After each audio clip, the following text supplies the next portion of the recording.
everyone, welcome back. I hope you all are fine and safe. So in this video we are going to see test yourself and the homework section. So let's begin.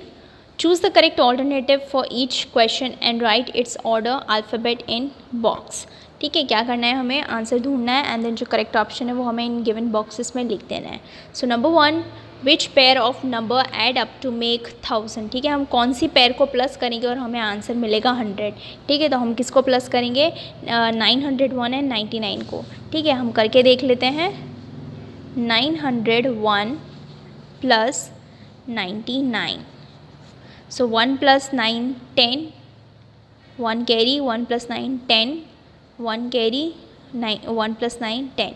ठीक है, तो 100 plus 99 is makes 1000. So the correct option is B. Then the age of 4 paintings are given, which is the oldest. अब हमें यहाँ पे paintings की as the हुई है, तो हमें ये बताना है विच इज़ द ओल्डेस्ट, मतलब सबसे पुरानी कौन सी है. सो 1500 years old, 1050 years old, 5100 years old and 5010 years old. ठीक है, तो सबसे पुरानी पेंटिंग कौन सी है, 5100 ईयर्स ओल्ड वाली जो पेंटिंग है वो सबसे ओल्डेस्ट है. So the correct option is B. Then a minibus needs 50 liter of diesel. For filling 4 minibuses we need dash of diesel. ठीक है, एक मिनी बस को फिल करने के लिए 50 लीटर्स चाहिए, तो 4 मिनी बसेस के लिए कितना चाहिए, तो 50 मल्टीप्लाई बाय 4. ठीक है, 50 मल्टीप्लाई बाय 4 कर लेंगे, 50 मल्टीप्लाई बाय 4. सो 4 0 ज़ा 0, 4 5 ज़ा 20. कितना लीटर हमें पेट्रोल डीजल चाहिए, 200 liters. So the correct option is C. Put the index number in the box. Then number 4, if a car takes 8 minutes and a bike takes 4 minutes to refill the tank, how much time does it needed to refill 2 cars and 3 bikes? ठीक है, अब एक car को कितना time लगता है tank fill करने के लिए, 8 मिनट्स, और बाइक को कितना लगता है, 4 मिनट्स. अब कितनी कार्स फिल करनी है, 2 कार्स फिल करनी है और 3 बाइक्स फिल करनी है. ठीक है, तो हम ढूंढ लेंगे हमारा आंसर. कार को कितना टाइम लगता है, 8 मिनट्स लगता है. 2 कार्स फिल करनी है तो 2 multiply by 8. So 2 multiply by 8 is 16. तो 16 मिनट्स कार को लग रहा है. और बाइक को कितना लगता है, 4 मिनट्स. कितनी बाइक फिल करनी है, 3 बाइक्स. सो 3 मल्टीप्लाई बाय 4, तो 3 4 ज़ा 12. ठीक है, टोटल टाइम हमें फाइंड आउट करना है, तो 6 + 2 8, 1 + 1 2. तो टोटल कितना आ रहा है, 28 minutes. So answer is D, 28 minutes. Now let's see number 5. If the length of one bus is 5 meter and this bus crossed a bridge of length 600 meter, how many number of buses one behind the other can stand in a line on this bridge? अब हमें बोला है कि एक बस कितनी बड़ी है, ठीक है, कितनी लंबी है, 5 मीटर्स लंबी है. ठीक है, वो एक ब्रिज को क्रॉस करते हैं. ब्रिज का लेंथ क्या है, 600 मीटर्स. अब हमें ये बताना है कि अगर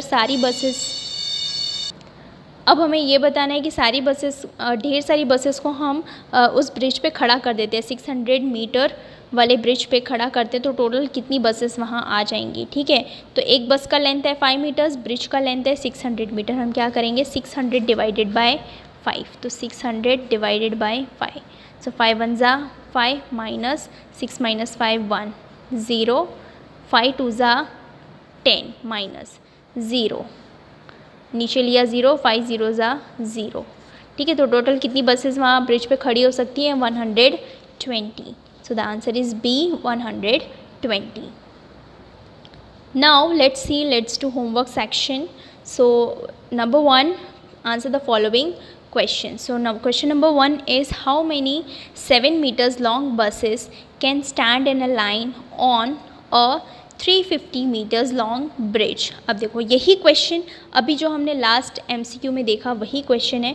ठीक है, एक बस का लेंथ क्या है, 7 मीटर्स बस का लेंथ है, और ब्रिज का लेंथ हमें क्या दिया हुआ है, ठीक है, ब्रिज का लेंथ हमें दिया हुआ है 350 मीटर्स. तो उस ब्रिज के ऊपर कितनी बसेस एक लाइन के अंदर खड़ी हो सकती हैं. So length of the bridge is 350 metres, length of the bus is 7 metres. So number of buses that can stand in a line on और 350 metre long bridge is equals to 350 divided by 7. हम क्या कर लेंगे, 350 को divide कर लेंगे 7 से.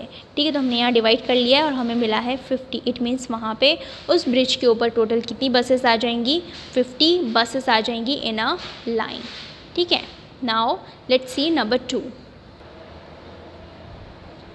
How many 35 metres long aeroplane can stand in a line on 175 metres long runway. ठीक है, इसी तरीके का क्वेश्चन है, नंबर 1 के जैसा ही है, लेकिन सिर्फ क्या किया है, व्हीकल का नाम बदल दिया है। ठीक है, अब क्या है, व्हीकल एरोप्लेन है, तो एरोप्लेन का क्या दिया हुआ है, लेंथ दी हुई है 35 मीटर्स। ठीक है, तो एरोप्लेन की लेंथ है 35 मीटर्स और जो रनवे है उसकी लेंथ क्या है, 175 मीटर्स। तो 175 मीटर्स लॉन्ग रनवे पे कितने एरोप्लेन्स खड़े हो सकते हैं, 35 मीटर्स के। Again what we will do, we will divide 175 with 35। Okay, तो अब लिखना कैसे है, length of the runway is 175, length of the aeroplane, length of an aeroplane is 35 metres. So number of aeroplanes that can stand on 175 meter long runway is equals to 175 divided by 35. What you have to do, you have to divide 175 with 35. So you will get 5 aeroplanes. ठीक है, तो total कितने aeroplanes वहाँ खड़े हो सकते हैं, 5 aeroplanes. ठीक है, so your answer is 5 aeroplanes. Now we will see number 3. So question number 3 is 1 bus can carry 60 passenger. एक बस के अंदर कितने पैसेंजर्स आ जाते हैं, 60 पैसेंजर आ जाते हैं। If the bus has 12 rows of seats then how many seats are then in a row. ठीक है, अब हमें बोला है कि टोटल रोज कितनी है, 12 रोज हैं बस के अंदर। ठीक है, एक बस के अंदर 60 पैसेंजर आ जाते हैं और टोटल रोज कितनी है, 12 रोज़ हैं। Then how many seats are there in a row. अब हमें ये बताना है कि एक रो के अंदर कितनी सीट्स हैं, तो हम क्या करेंगे, 60 डिवाइडेड बाय 12, तो we will get the number of seats in each row. So number of passenger 1 bus can carry is equals to 60। एक बस में कितने पैसेंजर आ रहे हैं, 60 पैसेंजर आ रहे हैं। Then number of rows of seats, ठीक है, टोटल रोज़ कितनी है, 30। Now number of seats in 1 row is equals to 60 divided by 12। 12 के टेबल में 60 कब आता है, 5 जा, सो 12 5 जा 60। तो ठीक है, कितनी, 12 5 जा 60। So there are total 5 seats in a single row. Now let's see number 4. If Nikhil fills 1 liter petrol in a bike, then he can travel 44 kilometers. Nikhil क्या कर रहा है, अपनी बाइक में पेट्रोल फिल करवा रहा है। ठीक है, तो जब वो 1 लीटर पेट्रोल फिल करवाता है तो वो कितने मीटर ड्राइव कर सकता है, 44 किलोमीटर्स ट्रैवल कर सकता है, 44 किलोमीटर्स ड्राइव कर सकता है। If he fills 8 litre of petrol then how many kilometres can he travel. तो अगर वो 8 लीटर्स पेट्रोल फिल करवाता है तो वो कितना ड्राइव कर सकता है, ठीक है, कितना ट्रैवल कर सकता है। तो 1 लीटर में 44 किलोमीटर्स, तो 8 किलोमीटर्स में कितना, वो हमें फाइंड आउट करना है। तो लिखना कैसे है, 1 litre is equals to 44 kilometre, then 8 kilometre is equals to what, it is a question mark. So 8 multiplied by 44. 8 multiplied by 44. You have to multiply this in a rough page. So you will get 352 kilometers. Therefore, if Nikhil fills 8 liters of petrol in his bike, he can travel 352 kilometers. वो कितना travel कर सकता है, 352 kilometers travel कर सकता है। Now let's see number 5. Shanti भाई fills 20 litres diesel in his car. Shanti भाई कितना लीटर डीजल फिल करवा रहे हैं अपनी कार में, 20 litres. If the cost of the diesel is ₹65 then how much he should pay. अगर डीजल का प्राइस ₹65 है पर लीटर तो वो उनको कितना पे करना पड़ेगा।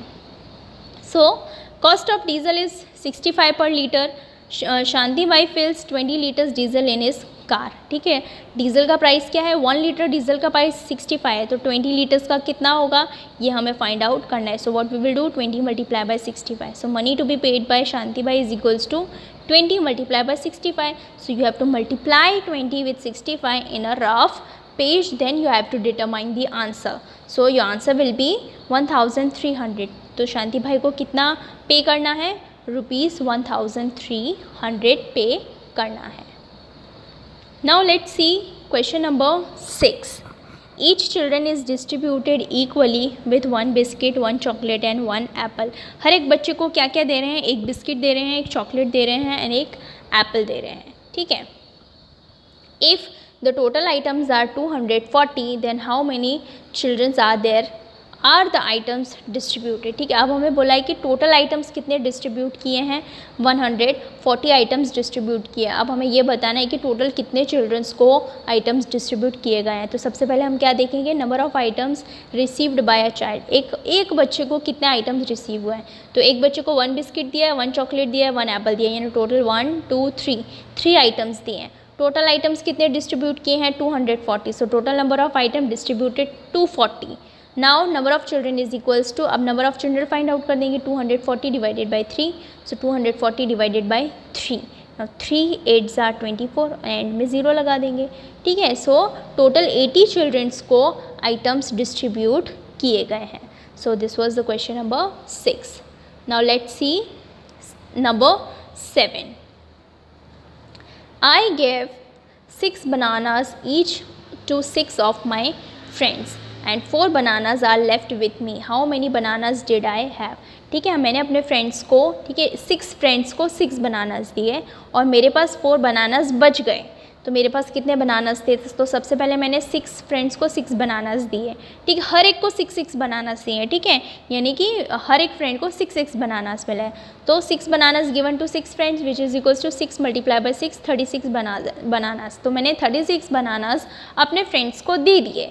अब मेरे पास कितने और बनानास बचे, 4 बनानास बचे। तो मेरे पास टोटल कितने बनानास थे, तो 36 प्लस जो मेरे पास बच गए। तो bananas left with me are 4 bananas. So now total bananas I had, मेरे पास कितने बनानास थे, तो bananas given to friends plus bananas left with me. तो जितने बनानास मैंने दे दिए प्लस जो मेरे पास बनानास बच गए, दोनों को मैं ऐड कर दूंगी। So 36 plus 4 is equals to 40 bananas. मेरे पास कितने बनानास थे, टोटल 40 बनानास थे। Now we will see question number 8 which is pretty long, no problem, बहुत ही ईजी है। Rita went to Kankaria with her younger brother Rahul, mother, father, grandfather and grandmother. The ticket fare for the zoo is given below. ठीक है, जो रीटा थी वो अपने family members के साथ कहाँ घूमने के लिए गई, कांकरिया घूमने के लिए गई। ठीक है, उसकी फैमिली में कौन कौन गया था, यंगर ब्रदर राहुल यानी छोटा भाई Rahul, mother, father, grandfather and grandmother. तो इतने लोग घूमने के लिए गए। अब देखो टिकट्स का प्राइस दिया है, तो चिल्ड्रेन अप टू 14 ईयर्स, जो 14 ईयर्स तक के बच्चे हैं उनका टिकट क्या है, 50। एडल्ट्स अप टू 60 ईयर, जो एडल्ट्स हैं, बड़े लोग हैं, ठीक है, उनके टिकट का प्राइस क्या है, यानी जो 60 ईयर्स तक के हैं उनका प्राइस है ₹80। नाउ एडल्ट्स अबव 60 ईयर, जो 60 ईयर से बड़े हैं, ठीक है, 60 ईयर से अबव हैं यानी कि 60 ईयर से बड़े हैं, उनका टिकट का प्राइस क्या है, 40। अब हम देखो क्या इन्फॉर्मेशन दी है, the age, if the age of Rita is 14 years, Rita का एज क्या है, 14 ईयर्स है। Her grandmother is 59 years and grandfather is 62 years. ठीक है, तो अब हमें टिकट का प्राइस डिटरमाइन करना है एंड टोटल हमें बताना है कि टोटल टिकट का प्राइस कितना जो रीटा की फैमिली है वो पे करेगी। तो सबसे पहले हम देखते हैं टिकट ऑफ रीटा। ठीक है, तो रीटा की एज क्या है, 14 ईयर्स। ठीक है, तो 14 ईयर्स के बच्चों के लिए कितना टिकट का प्राइस है, 50। तो ticket of Rita is ₹50। Then ticket of her younger brother, उसका जो छोटा भाई है, तो डेफिनेटली छोटा भाई है तो वो रीटा से छोटा होगा, और जो 14 ईयर से कम के बच्चे हैं उनका टिकट का प्राइस क्या है, 50, यानी ticket of her younger brother will also cost ₹50। Then हमें दिया है टिकट ऑफ फादर, तो जो टिकट फादर होंगे, ठीक है, जो हमारे पापा होते हैं तो डेफिनेटली वो 60 ईयर्स से कम ही होंगे और 14 ईयर्स के ऊपर होंगे, तो वो सेकेंड कैटेगरी में आएंगे। तो उसके फादर का टिकट क्या होगा, ₹80। तो फादर का टिकट है ₹80। Then ticket of mother same goes with mother also, ठीक है, वो भी 60 ईयर्स से कम के होंगे तो उनका भी टिकट का प्राइस आएगा 80। ठीक है, तो यहाँ हमने लिख दिया 80। Then ticket of grandfather, तो ग्रैंड फादर की एज क्या है, यहाँ पे दिया हुआ है ग्रैंड फादर इज़ 62 ईयर्स। तो जो 60 अबव 60 ईयर्स के थे, यानी 60 ईयर्स के जो ऊपर वाले लोग हैं उनका टिकट का प्राइस है 40। तो ग्रैंड फादर जो है वो 62 है यानी अबव 60 है, तो उनका प्राइस क्या आएगा, टिकट का 40। तो ग्रैंड फादर का टिकट का प्राइस है ₹40। अब हम देखेंगे टिकट ऑफ ग्रैंड मदर, तो ग्रैंड मदर इज़ 59, तो हमें अबव 60 बोला था 40, तो बिलो 60 अप टू 60 क्या है, यानी कि 60 ईयर्स तक के लोगों का 80 है, तो ग्रैंड मदर तो 59 है, तो वो सेकेंड कैटेगरी में आएंगे, तो उनका टिकट का प्राइस है 80। तो ticket of grand mother is 380। अब इसको हम प्लस कर लेंगे, ठीक है, सबको प्लस कर लेंगे तो we will get 380 rupees. Therefore 380 rupees हर family has to pay in the total for the tickets, यानी टोटल उनको कितना प्राइस पे करना पड़ेगा, 380 रुपीज़ प्राइस पे करना पड़ेगा, ठीक है। सो this was the solution of let's do homework section. If you have any doubt, query or suggestion, let me know in the comment section. I will see you in the next video with a new chapter. Till then, bye bye, take care.